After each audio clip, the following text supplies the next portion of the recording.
Good afternoon, everybody, and welcome back. To this week, we're going to talk about exemplification and MLA citations as preparation for our first time using citations in the cause and effect essay. Now, for the cause and effect essay, I will provide the research for you. You will just need to cite it inside your paper. So this will give you a little bit of practice with MLA citations before we get to that paper when you need to start doing it. Okay, so exemplification, what is the purpose? It is to explain, persuade, define, or illustrate. It provides support for the main idea, especially for ambiguous ideas, difficult concepts, abstract ideas, and it adds to the meaning, the who, what, when, where, why, and how of the essay. Now, you already have been using exemplification with the other patterns. So in description, when we said that you might need to give examples of what you mean so that people understand, like, for example, what the smell of an orange blossom is, you gave examples in order to explain what it was that you meant. We gave examples in the narrative of things that we would want to do, defining or illustrating what we want to do while we're in our travel country. In the process essay, we gave examples in order to persuade that those were the steps needed to take. And then in our compare and contrast, we used examples to explain why one side was better than another, or why one thing was more similar to another or more different than the other. So we use exemplification with all of the other patterns, and most of the patterns you can combine together, which we'll talk about more when we get to research papers. The organization is going to be either chronological, emphatic, or simple to complex. So in the chronological, we go by time, so one example to the next based on how time proceeds.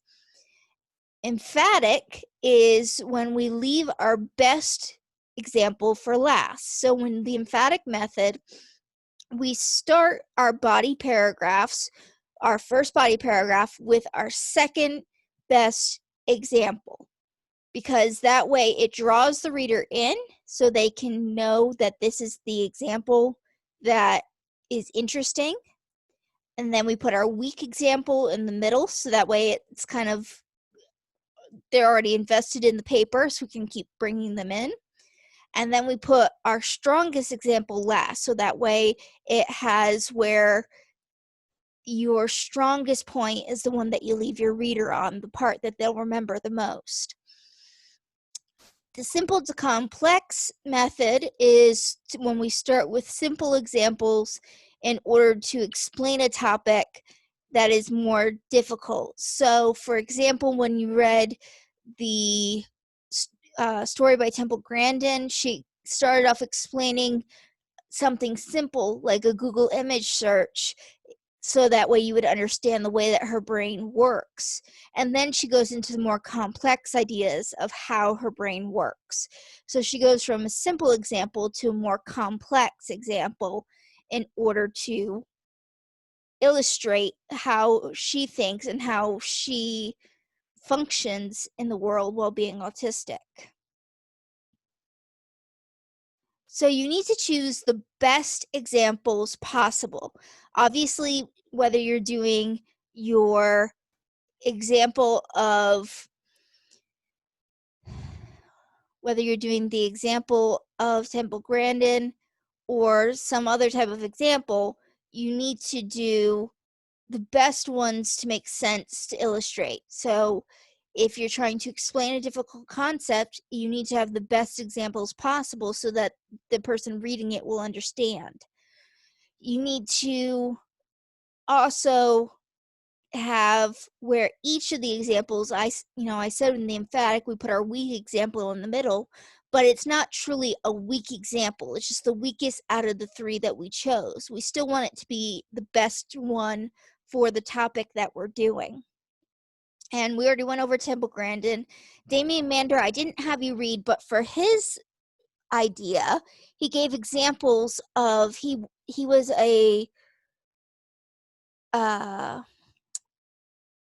he lives in Africa and he works for anti-poaching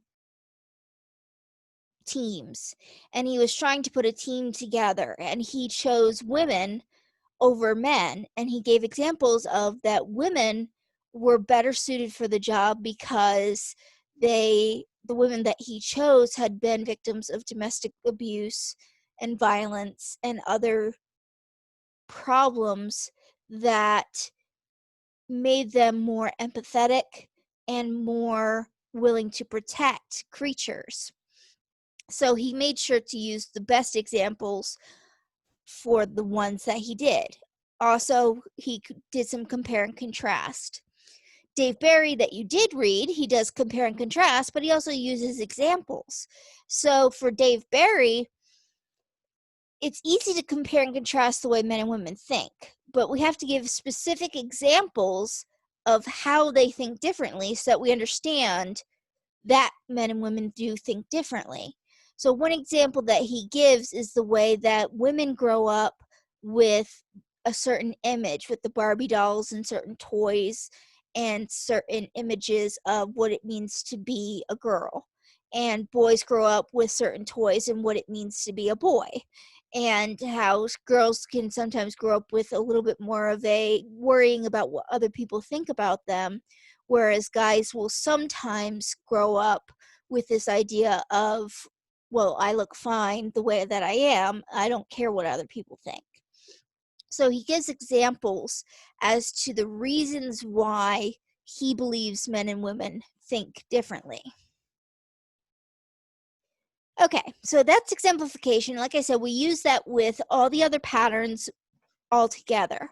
So now I want to discuss paraphrasing. So we talked about quotes and bringing quotes into our narratives, but we want to make sure that when we're doing our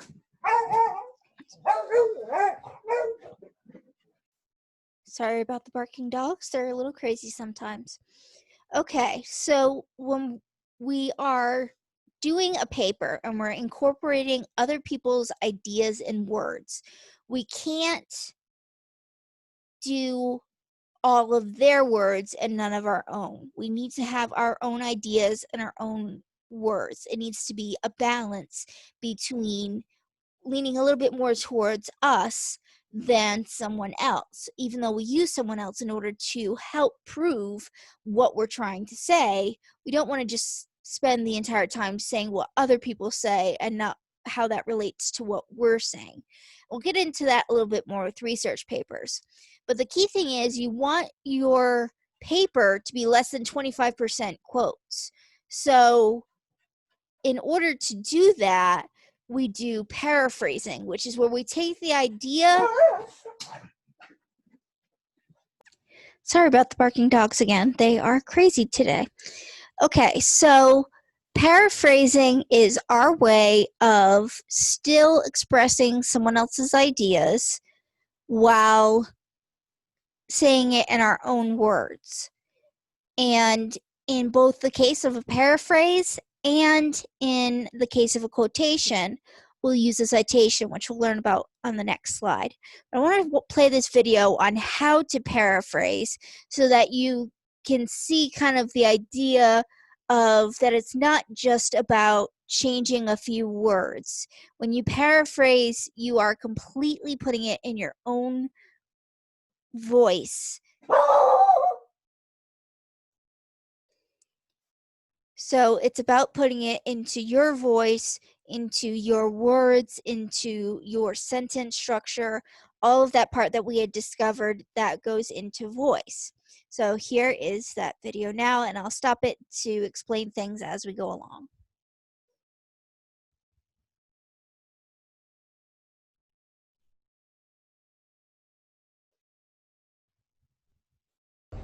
Hello students, this is Mr. Guy. I'm going to talk to you about paraphrasing. Remember, paraphrasing just means putting other people's words into your own words, communicating something that you read or heard and putting it into your own words, which shows understanding and also shows good academic honesty. Okay? So before I give you some specific examples, I just want to go through some very quick steps with you that are quite helpful. Okay, step one is read carefully. And this is an important step because we cannot paraphrase what we don't understand. So we need to read carefully and we need to make sure we understand step two. So read carefully and make sure you understand, because that's where the ability to paraphrase comes from. It comes from our understanding. Step three, once you've read and understand, go away and take a break. Let the information process. Let it become part of your brain. This is the way I think of it. It becomes part of your knowledge base. It becomes part of you. And then once it becomes part of you, once you understand it, now you can put it into your own words. Step four, when you return from your nice break, rewrite it, whatever it is, rewrite it in your own words. And here's a key, without looking. Don't have that text in front of you. Write it in your way from your memory. And this can be effective. Okay? Make sure to change grammar and vocabulary as necessary. And then once you think maybe you've rephrased and you've paraphrased, check to see the differences. Compare the original with what you wrote. Okay?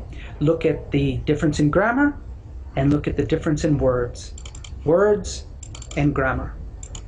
Here's an interesting website. It's called handymanonline.com/paraphrasing-tool.html. I recommend you Google this. Just Google handymanonline.com paraphrasing, and I'm sure the website will come up. It's a great way to compare your original text with the one that you wrote.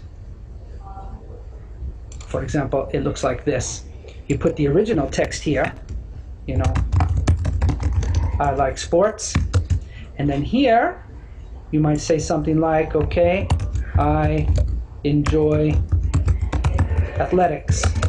And you get to check to see the differences. I won't go over all the details now, but you put the original phrase or sentence or paragraph there, and here you put your version, and you look on the bottom to see some of the differences, okay?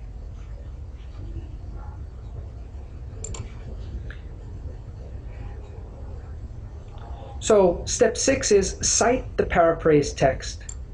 You still give the author credit and you cite it. You don't quote it, but you just give it a citation that says that you got the information somewhere else. Okay? And this is important when it's new information. If it is Okay, I'm going to stop it right there to show this idea of common knowledge and new information, because common knowledge is what is known by everybody. So, like, breakfast is important, the sky is blue, the ocean is blue. Things like that you do not need to cite. However, there are some things that might be common knowledge to you that aren't actually common knowledge to everyone else. For example, as a type 1 diabetic, for me, the words bolus, insulin pump, things like that, and how they work are common knowledge to me. But if I'm to explain them to someone else, I would need to use a source in order to cite where I got that information from if I'm not citing myself. So, unless you're going from your own personal knowledge of something, like maybe something you grew up with, if it's something that you read once that you learned about and you know a lot about, you still need to find a citation for that text. It doesn't have to be exactly word for word similar to what you said, as long as the information is there. So, for example, if I am a big history buff and I know everything about the Punic Wars in Rome, and whoever, I believe Carthage is who Rome fought with in that war, and I know all this information about it because I've read books about it. Even though I am knowledgeable in that source. I can write the information into my paper from my personal experience, so it's all in my own words, but I still need to find a source to cite because it's not common knowledge information that I'm citing. Even though the information is not new to me, I still need to cite that information. It's always better to oversight than it is to undercite, because underciting might lead to plagiarism. Oversighting, you might just be told, hey, you didn't need to cite that, it's common knowledge. It's a lot better that way than to be told you needed to cite this because it's plagiarism. So it's always better to have those citations in there rather than, and kind of like this idea of err on the side of caution. Okay, I'll let it play now. Common knowledge, then you don't need to cite. For example, breakfast is important. This is common knowledge. Everybody knows it. There's no reason to cite that. It's not an original idea, or maybe it was at one point, but it certainly is not a new information these days, so there's no reason to cite. Okay, now I'm going to go over an example, sentence level changes. Here is a sentence. New York City, an engaging city with a vibrant ambiance and exhilarating pace, is one of the foremost tourist destinations in the world. Now I find that to be interesting information, and I'm going to paraphrase it. Again, I'm going to look at vocabulary and grammar. So here's my paraphrase version. I wrote, one of the most popular places in the world to visit is New York. So this kind of takes the place of this. New York is very popular, foremost tourist destination. Means that it is one of the most popular places in the world to visit. See, it's a tourist destination, so it's a popular place to visit. To visit is taking the place of tourist destination. People love to visit because it is exciting and interesting. So that takes the place of this part here where they're saying that it's exhilarating and engaging. Well, engaging basically means interesting. Exhilarating kind of means exciting. So again, I'm simply changing words and changing grammatical structure. And in the end, what you have is a paraphrase. So what it is with grammatical structure, we have here that he went from one complex sentence to two simple sentences. So that's the idea of changing grammar, is that it's not just changing the words and finding synonyms and doing New York City and interesting city with a great ambiance and exciting pace is one of the most popular places in the world to visit. If we just change the words, it's still too close to the original. It's what's called structural plagiarism. We're still taking the original idea and putting it in our own words, but we're not changing it enough. So that's why you need to read the sentence or paragraph that you're trying to paraphrase, come back to it later, and say it in your own words, how you would explain it to someone else. So that way you can get your own words out, your own voice out. And that's where we can tell the difference with that structural plagiarism, is we can tell based on the way the sentence is written, whether it's in your voice or the original author's voice. Now, let's take a look at a paragraph level. It's a bit different. Paragraph level requires a little bit more work. So here's the paragraph. BPA, a toxin resin found in most plastics, can be detrimental to your health. The International Health Organization has done many studies that support this hypothesis.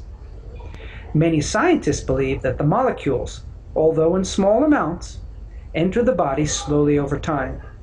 After years of consuming foods and drinks packaged in plastic, the amount of BPA can be dangerous. Now, this can be tough, but what we need to do is notice which words can we not live without. In other words, which words must stay. We cannot change these words. And I chose these words as unable to change. Can't change BPA because that's so specific.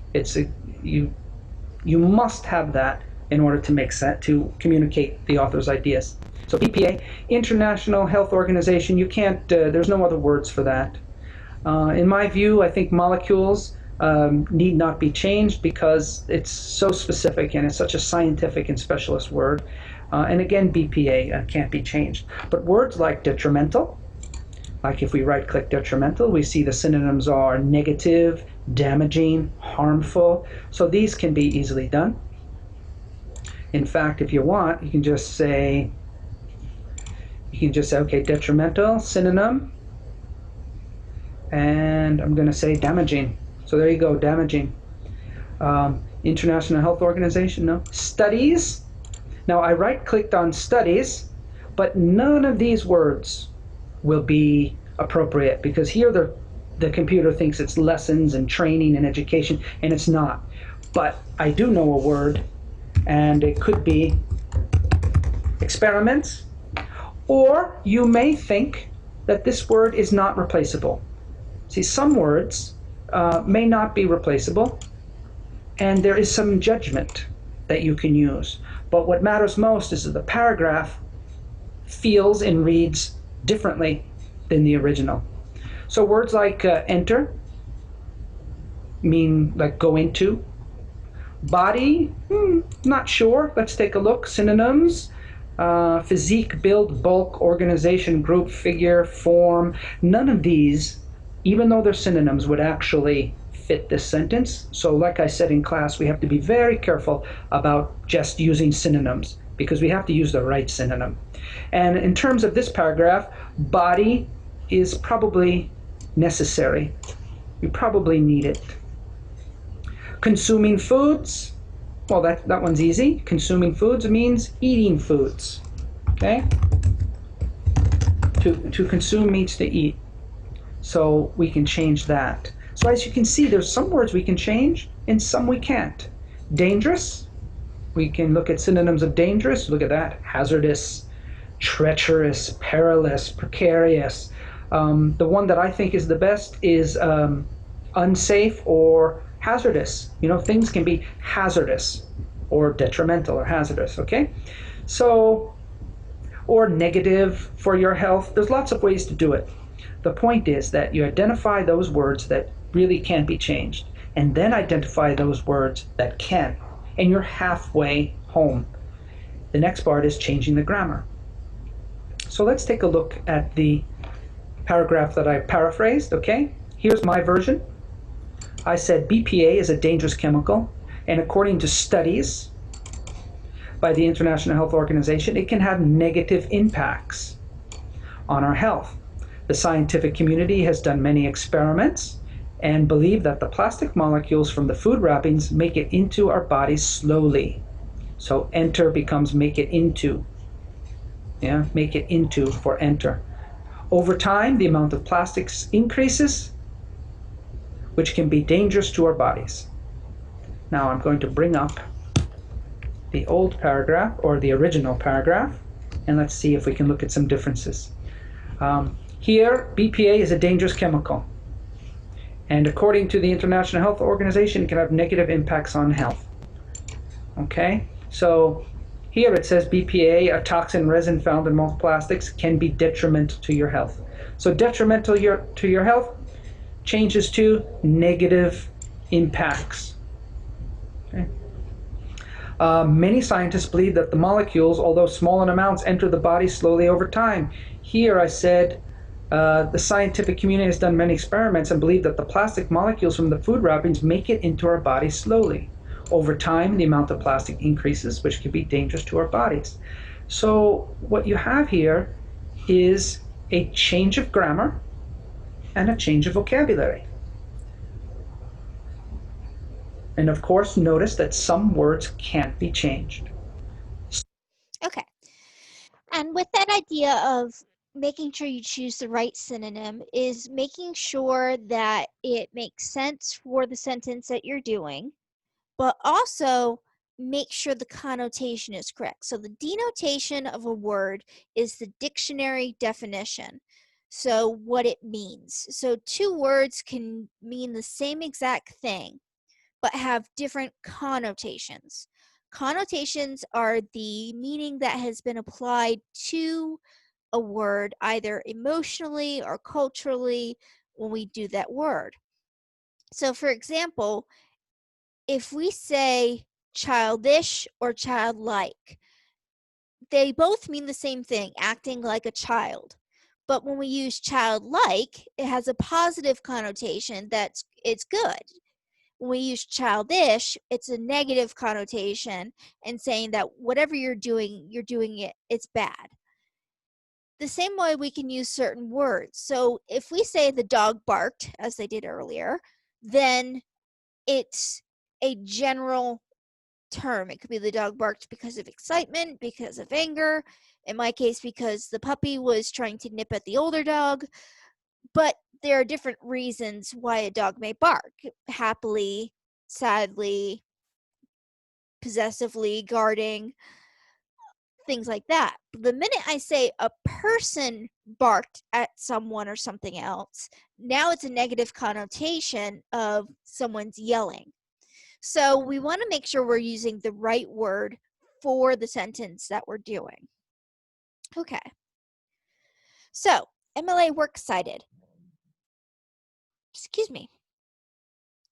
The key for the works cited is to create the works cited page first while you're doing your research, or when you already have your sources, so that way while you're writing, you can add those in-text citations. There are two parts to it. You have the works cited page, which goes at the end of the paper and has all of this information, which we'll go over, and then you have the in-text citation. The in-text citation acts as a signal phrase. So I have given my paragraph, either my paraphrase, or I've given a quote, and I'm going to put that in-text citation to show if you go to my works cited page at the end of the paper and you look for it under this entry, there you will find my information on how to find my source. So it always works better to start with the works cited page and get the information. So the parts of this citation, these are all parts that can be included. It does not mean you will find these parts for every single citation that you use. So first we look for, is there an author? And we always list the author, last name, comma, first name. If there's more than one author, we would do a comma after the first name and write first name, last name, and write the second name normally. So if we had, for example, my husband and I writing a paper and I'm the first author, it would be Gilbert Meyer, comma, Carol Ann, and Joey Meyer. That's the way that it would be written out. Then we put a period. Then we have the title of the text. If it's a short title, I'll explain short titles, long titles in a minute. Short title, it goes in quotes. Long title, it goes in italics. The short title versus long title does not mean how many words are in the title. It means the type of title that you're doing. So for example, an essay or a web page that you're doing is considered a short title because it's just that one web page, just that one chapter, just that one essay that you're citing. A longer title is like the entire website that contains multiple web pages, or the entire book, or a collection of essays, the title of the collection. So we would put italics and a period if we have a long title like we're citing a book, but most times you're going to have where you cite the title of the text in quotes with a period in the quotes for the title of the text. So if we have a web page like coronavirus deaths past 200,000, that would be in quotes with a period inside the quotes as the title. The title of the container is for that long title. So if we have a long title, you don't need the title of the container.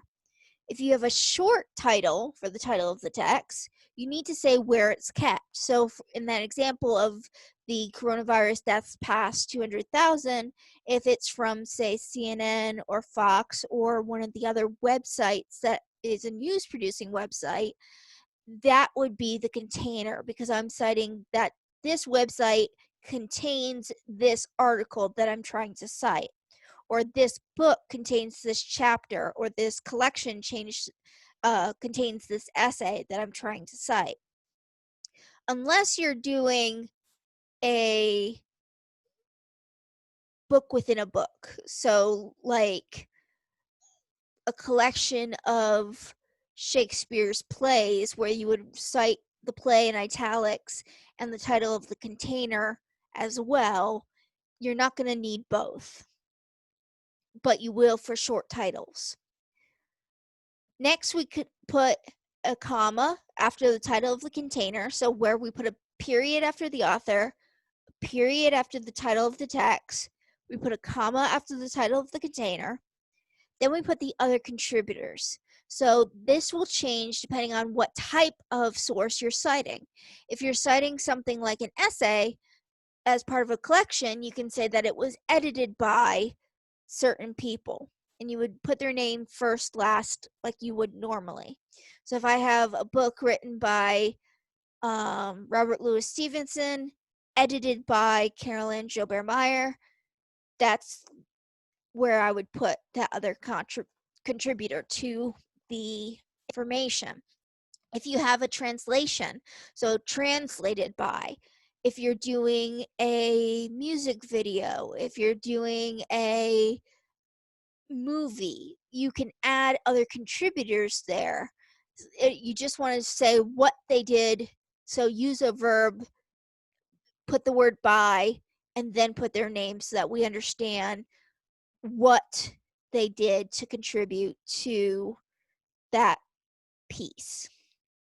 Now we do a comma, and then we do either the edition or the volume and number. So it depends on what you have. So if you're using a book, say, like our edition of Who Says the Writer's Research is the second edition book. So we'd have, after other contributors, we would put comma, second ed, period, comma. That shows second edition, or we write out second edition, comma. When you're doing things for magazines or journal articles, which you'll learn more about when we get to the research paper, they come in volumes and numbers. So the volume lets you know for the year which volume it is, and then the number is the number of issues. So I could say the volume is the 2020 volume, and the number 1 shows that it's the spring issue, and that's how I find those. And maybe it's volume 42, number 1, because this has been going on for 42 years. However the volume set is set up, that's how we would do it.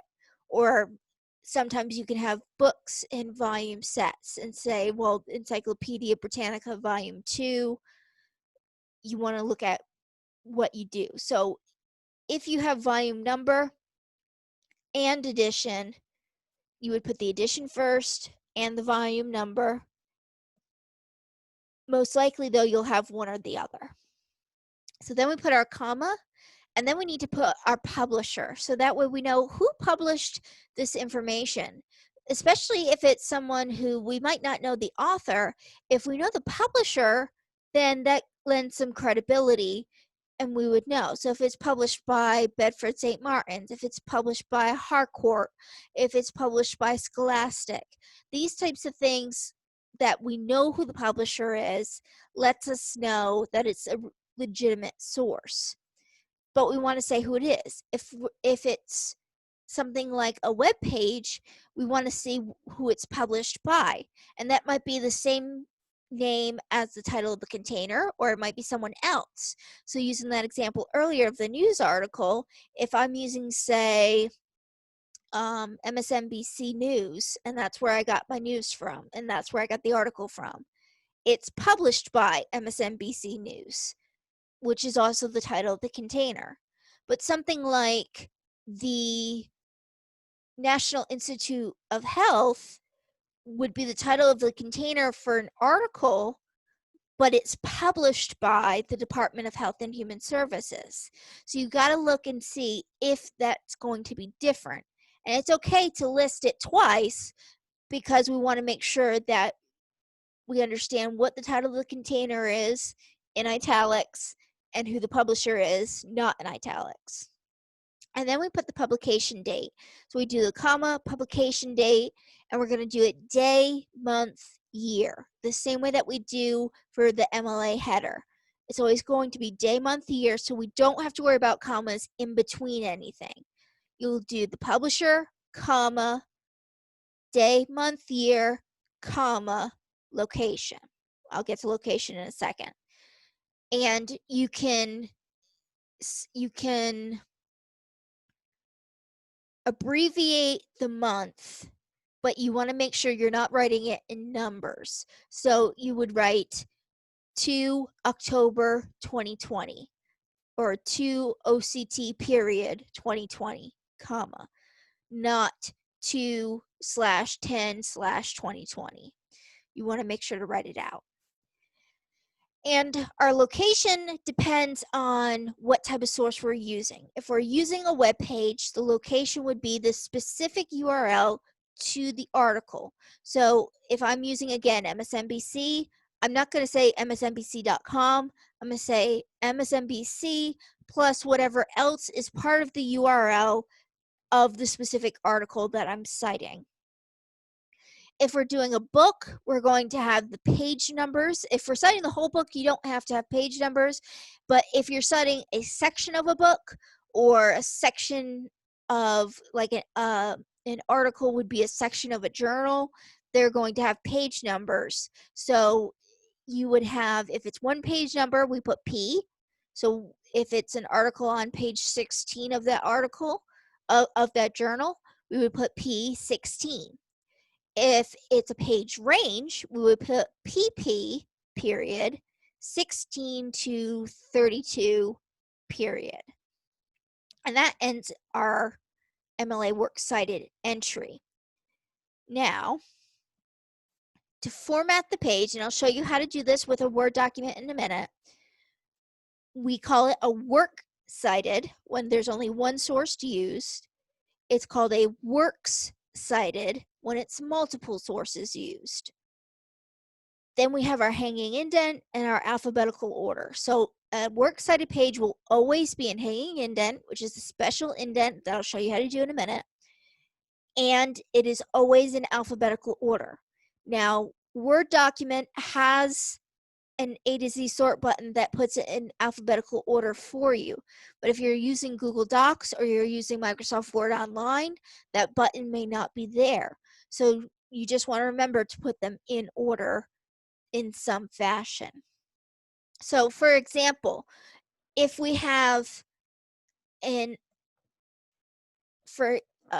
this is a short story by Edgar Allan Poe in a literature anthology. So it has poetry and lots of different stories. So because we have an author, we would start it with Poe, Edgar Allan. The Cask of Amontillado is the name of the short story. Then we have the title of the container, which is the book, Literature Portable Anthology. Edited by, we have 4th edition. The publisher is Macmillan Learning. Published, we only have a year, so we put the year, 2017.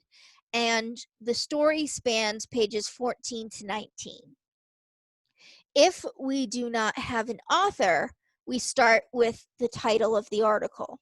So whatever part you have that's first in that order is the part that you put first. So if you don't have an author, you go to the title. If you don't have a title, you go to the container. If you have an editor but you have a container, you would still put the container before the editor and never put the editor as the author unless the editor is the author of the book, in which case it would show up as the author.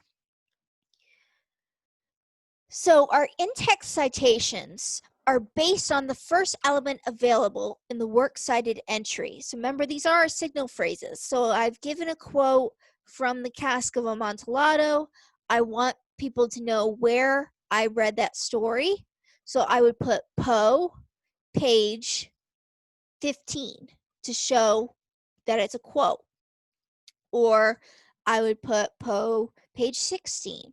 Or, excuse me, if I'm citing a paraphrase, I can still put Poe 16 or Poe 17 or just Poe. If the author is available, we use the author's last name. If no author is available, we use the title of the article. So for example, here, if we didn't have Edgar Allan Poe, we would say the Cask of Amontillado 15 to show that it's on page 15 of the source. If there's no article title or author, we use the title of the container source, etc. If there are page numbers, we include the specific number where the information is found. So that way, especially for something, if we're going to have, like here, it's only 5 pages, but it would be annoying to have to read through 5 pages to find the quote that you're trying to research. It gets even more so difficult when you have 20 and 30 and 40 and 50 page essays that you're going to be citing, that you don't want to look, someone reading your paper doesn't want to look through 40 to 50 pages to find the statistic that you're quoting or the idea that you're paraphrasing. So you want to make sure to put the specific page number or range of page numbers that it came from if you're paraphrasing.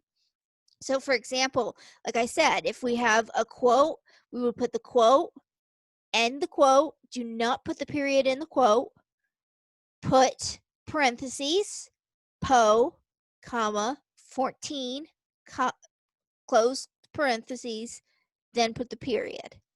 The in-text citation always goes before the period for paraphrases or quotes.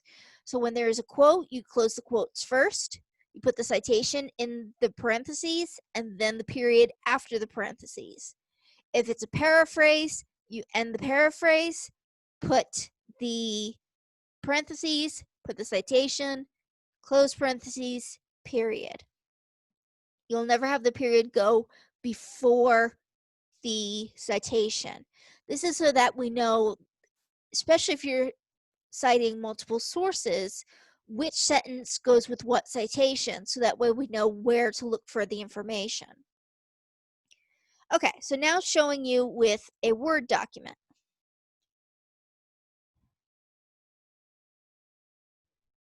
About what I mean with formatting the page. So hanging indent and alphabetical order. So let's copy these 2 sources to use.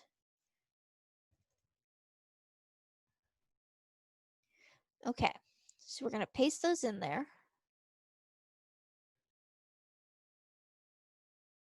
I'm going to change it to just the words.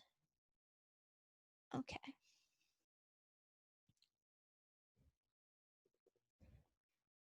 Okay, so we have them here. So first thing we need to do, we have 2 sources. Okay, technically they're the same source, but we're counting it as 2. So we would call it a works cited page.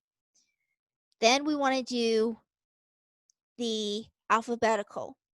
Now, one thing that can happen with alphabetical is because of the quotation marks, it looks at it as a symbol, which puts it before all of the other words. So if you have sources that start with the title and don't have an author, you may need to do a little bit more work. But the first thing that we start with is highlight them, press this A to Z button here, and then have it say paragraphs, press OK. And it puts it in alphabetical order. Now here, it technically put it in alphabetical order, but like I said, it sees this as a symbol. So it sees that it goes before letters, when in reality, the T would put it after Po. So because I have this, I have to move it down to the next line. And you want to make sure they're double spaced. 0 points. And only one space. So I have here, the next line down is my next citation. I don't have extra spacing between the two. Now, the reason we don't have extra spacing is because we have the hanging indent. So to do that, oops, I'm going to highlight them again. I'm going to go back into the paragraph settings. And this is where I talked about before using that special. First line would be the indent of the first line, like we do when we indent our paragraphs. We're going to be using hanging by 0.05. And as you can see, it brings the second line in and indents the second line. So that way we know that anything that is indented is part of the previous non-indented line's works cited entry. Anything on a new line is a new works cited entry. Now you may get some like this one that don't end up being in hanging indent. It technically is formatted. So if I add more to it, so edited by Janet Gardner, 4th edition, see it automatically goes into, can't spell today, it automatically goes into our hanging indent. So you want to make sure that you highlight them before you alphabeticalize and before you do the hanging indent, so that way it doesn't do your whole paper in hanging indent or your whole paper in alphabetical order, because if it does the whole thing, then it will look like this. So now the works cited is down here and everything is in, all my sentences are in alphabetical order. We don't want to do that. And you want to make sure you start on the first line after the works cited centered title. We have the first line here. We have our first citation, our second citation. Now while I'm writing, if I do the cask of Amontillado, do this in normal, none, okay. The cask of Amontillado is about Montresor's revenge against Fortunato for the 1,000 injuries and an insult. Po 14. Now, if I wanted to do a paraphrase, I could do Montresor leads Fortunato into a crypt where Fortunato is sealed into a wall. Po 16 or 15. Forgot the comma here. If I was using my other source, then instead I would do, in quotes, the cask of Amontillado.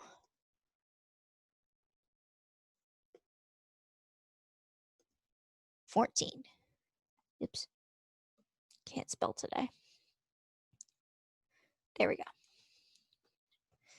So if you have the author's last name, you would use the author's last name and the page number. If you're using the title of the article, you would put the title of the article in quotes, put the comma inside the quotes, and then put the page number. So that is MLA citation.